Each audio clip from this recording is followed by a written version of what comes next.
In the vast, cold expanse of space, the UN starship Horizon drifted silently, its sleek, metallic hull reflecting the distant starlight. Captain J. Harris stood motionless, her fingers gently tracing the holographic display that flickered with incoming transmissions. The bridge was quiet, filled only with the soft hum of advanced technology and the occasional beep of monitoring systems. The alien diplomatic vessel had appeared suddenly, its design unlike anything humans had seen before. Curved and organic, it seemed to pulse with an inner light that spoke of technologies far beyond Earth's current understanding. As the communication channel opened, the image of Admiral Chen Wei materialized, a being that looked almost human, yet distinctly different. Exhaustion etched deep lines across the alien diplomat's face. His eyes, large and slightly iridescent, carried the weight of countless battles and mounting desperation. When he spoke, his voice carried a tremor of defeat. That seemed out of place for a high-ranking military leader. "Humans," he began, his universal translator converting his native language into perfect English. "Our civilization stands on the brink of total destruction." Captain Harris remained calm, her posture rigid but attentive. She had been briefed about potential alien contact, but nothing could have prepared her for this moment. The Galactic Confederation, a massive alliance of species that had explored the universe for millennia, was asking Earth for help. The Admiral continued, his holographic image flickering slightly. "The Krell Empire has been systematically destroying our worlds, consuming our resources and eliminating entire species. We have lost over 60% of our colonized systems. Our most advanced technologies have proven useless against their relentless assault." Behind Admiral Wei, glimpses of a command center could be seen. Damaged consoles, emergency lighting, and shell-shocked personnel moving with mechanical precision. This was not a diplomatic show of strength, but a genuine cry for help.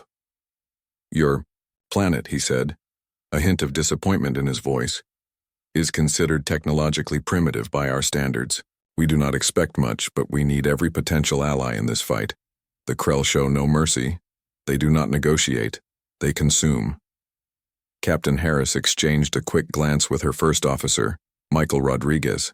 Their eyes communicated volumes, a mix of skepticism, curiosity, and a growing sense of something profound happening. The holographic display began showing tactical maps, star systems reduced to blinking red dots, representing worlds already lost. Entire civilizations marked for extinction. The scale of destruction was almost incomprehensible. "We are offering you advanced star charts, technical data about the Krell, and access to our communication networks," the Admiral said. "In return, we need your planet's most critical resource, human potential." Something in his tone suggested more than just military support. It hinted at a deeper understanding of humanity's unique capabilities, something the alien civilization had observed but not fully comprehended. Captain Harris stepped forward, her military training keeping her voice steady. "And if we refuse?" The Admiral's hologram seemed to slump. "Then we die. And soon, the Krell will turn their attention to your solar system." The bridge fell silent. Outside the ship's massive windows, space continued its eternal, indifferent dance.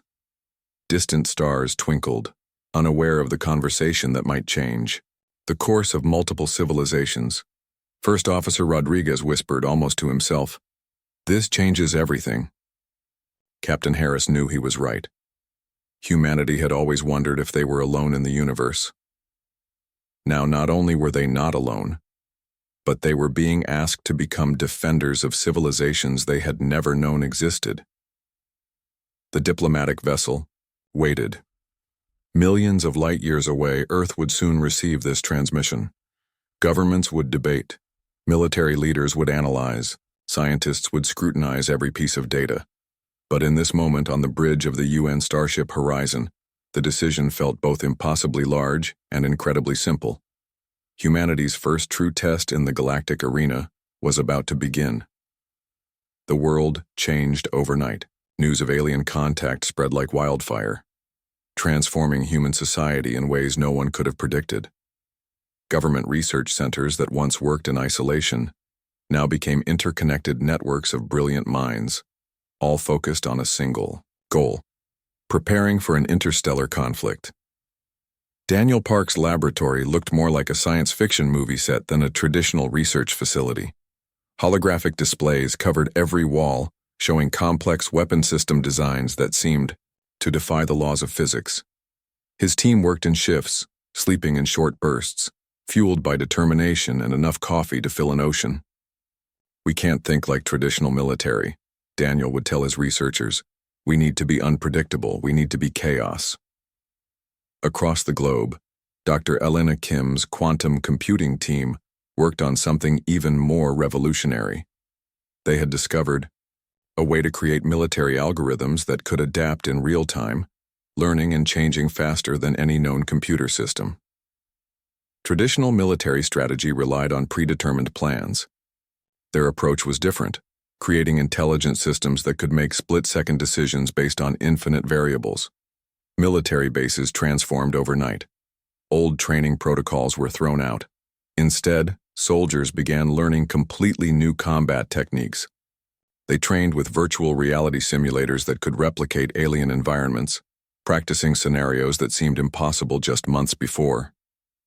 The United Nations formed a special task force. Countries that had been historical enemies now worked together with unprecedented cooperation.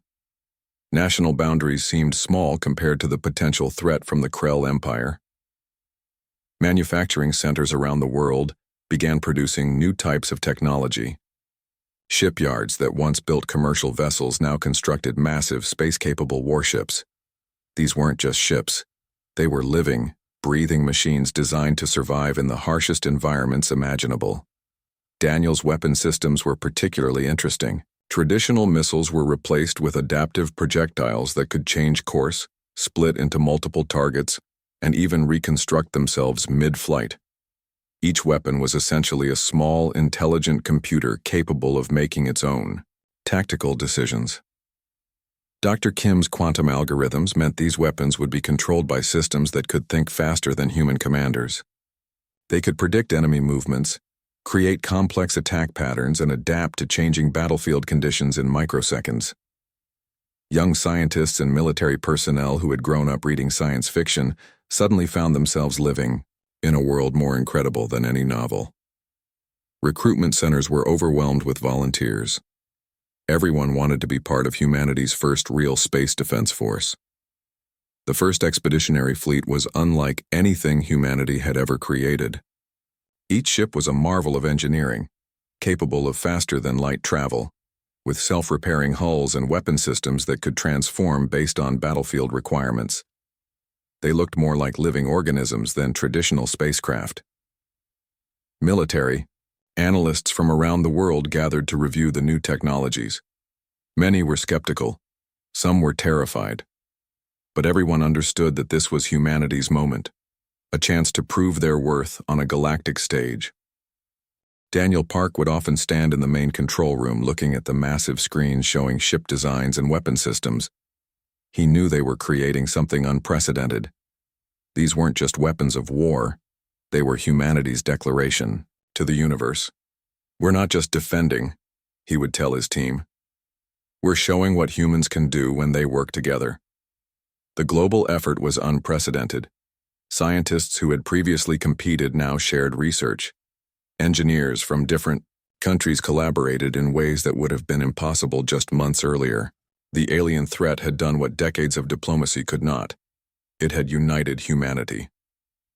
As the first ships of the expeditionary fleet were completed, a sense of both excitement and terror filled the air. Humanity was about to step into a larger universe, and nobody knew exactly what would happen next. The preparation was complete. The first human space defense force was ready. And the universe would soon learn that humans were not a species to be underestimated. The silence of space erupted into chaos. Massive alien vessels hung against the dark backdrop, their metallic surfaces gleaming with technologies developed over thousands of years. But today, they would face something entirely unexpected. Lieutenant Kai Rodriguez gripped his command console, sweat beading on his forehead. His squadron wasn't just a military unit, it was a symbol of human potential. Pilots from Brazil, South Africa, India, China, and the United States sat ready, their communications a complex dance of multiple languages and shared purpose. Incoming Krell battle group, the ship's computer announced. Its voice was calm, almost bored despite the massive conflict about to unfold. The Krell ships looked like massive predatory creatures, angular, sharp, designed to inspire fear. Their weapon systems were considered the most advanced in the known galaxy. They had destroyed civilizations older and more technologically sophisticated than humanity, but they had never fought humans before. Random trajectory protocols, Kai commanded. His voice was steady, almost casual. What happened next would be studied by military academies for generations. The human ships began moving in patterns that defied traditional warfare logic. They didn't follow straight lines. They didn't use predictable attack vectors. Instead, they moved like water.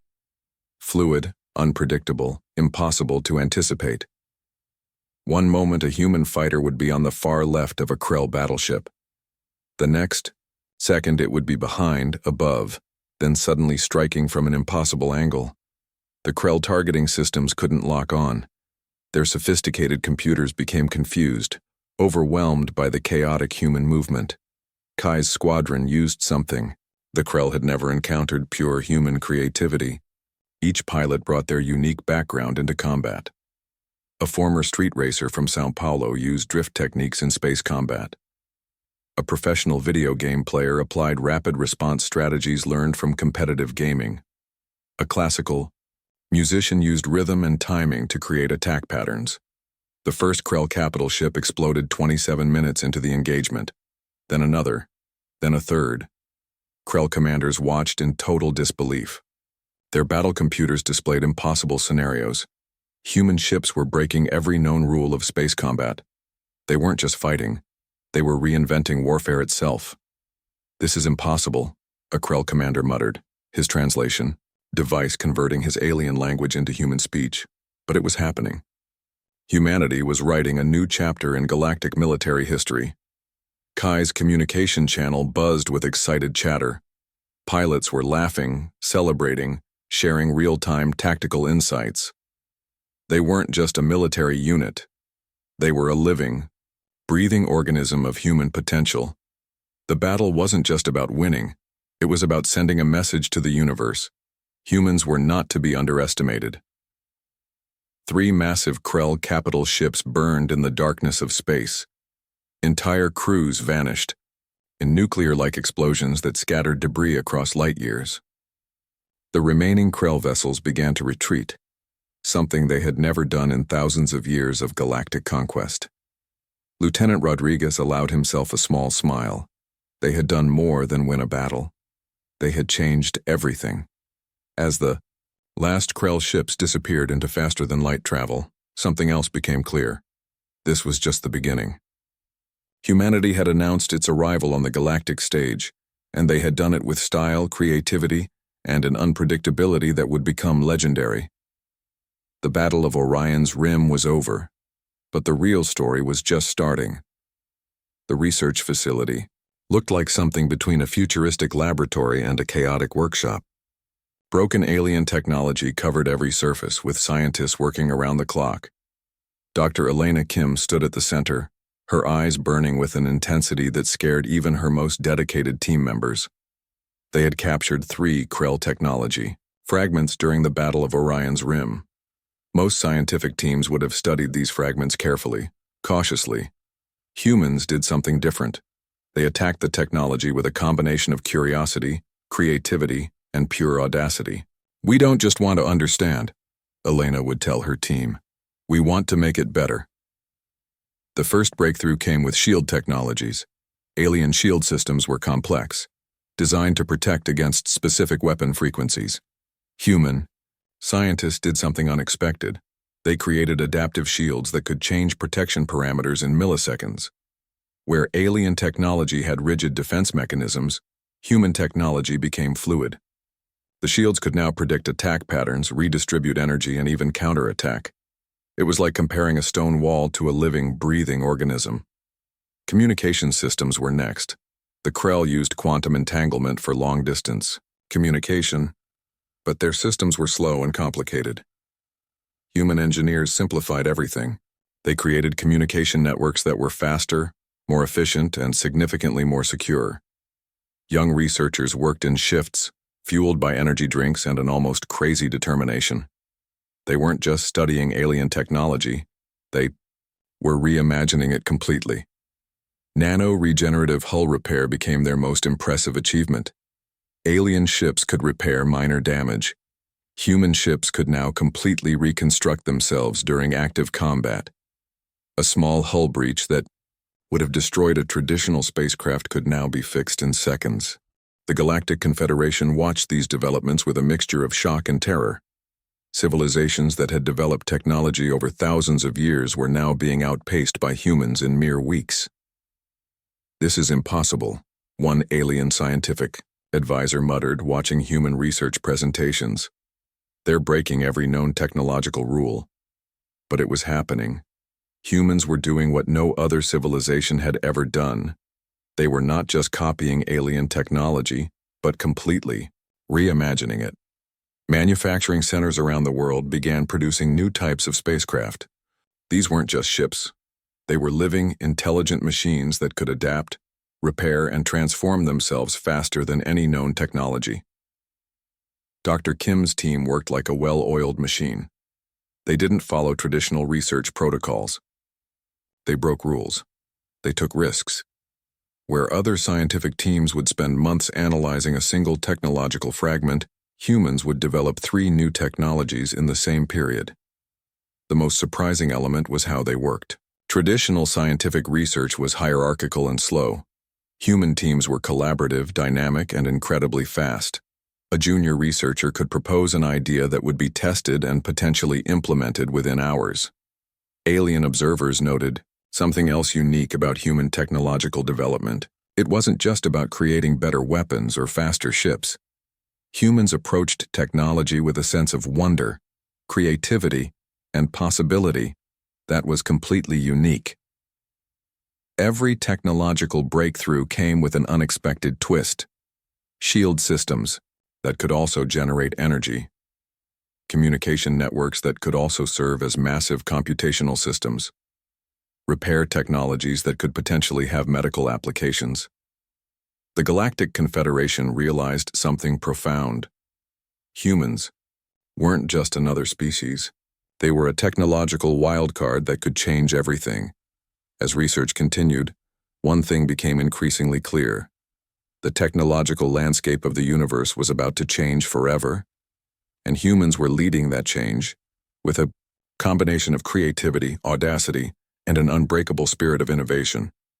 The technological revolution had begun, and nobody knew exactly where it would lead.